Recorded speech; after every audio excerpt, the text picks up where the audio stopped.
আসসালামু আলাইকুম। আশা করি সবাই ভালো আছেন। তো আজকে আমাদের সবজি বাগানের আপডেট দিব আপনাদের। অবশ্যই আমাদের এই যে ঝিঙ্গে গাছগুলো বয়স হয়ে গেছে, তো এখন ফুলে পরিপূর্ণ, কিন্তু ফলটা একটু কম। তো আমরা চিন্তা ভাবনা করছি যে গাছটা কেটে দেব। অনেক ঝিঙ্গা বিক্রি করছি এবং নিজেরাও খেয়েছি।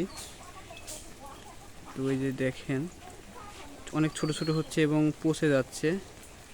তো আমরা কীটনাশক ব্যবহার করি নাই বললেই চলে আর কি। তো তারপরেও এখানে অনেক মানে জোর আর কি মাটিতে কিছু সার টার ব্যবহার করি নাই সেভাবে। তো তারপর অনেক সুন্দর হয়েছে মাশাল্লাহ। তো এদিকে আমাদের এগুলো হচ্ছে আলু গাছ আর কি। এই যে দেখেন অনেক সুন্দর ফুল, এবং আমাদের এখানে মুষলধারে অনেক বৃষ্টি হচ্ছে আজকে।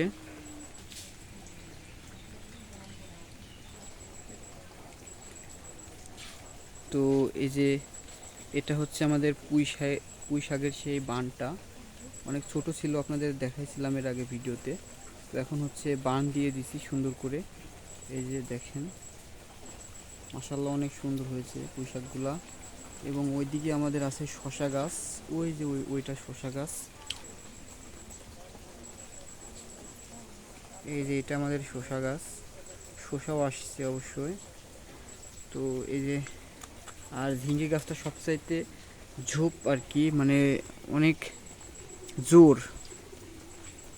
তো এই যে ঝিঙ্গেও ধরছে এবং খুব একটা বড় হচ্ছে না, শুধু এতটুকুই থাকছে। তো দেখি কীটনাশক দিলে যদি ভালো হয় তাহলে রাখবো, আর না হলে কেটে দেবো ভাবছি। জায়গাটা ফাঁকা করে দিয়ে পুঁই শাকগুলো একটু যাতে ভালো হয় আর কি অন্য কিছু লাগিয়ে দিব। তো এর ভিতরে যে ঢুকবো সেই পরিস্থিতি আমাদের নাই।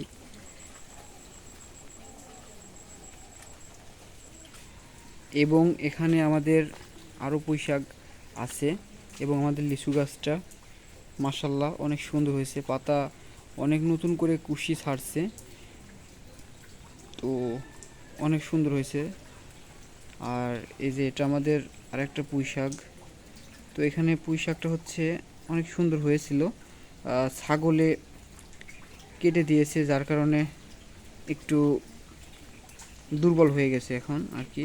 তো আবার কুশি ছাড়ছে, এই যে দেখেন এখান থেকে আবার বাড়তেছে।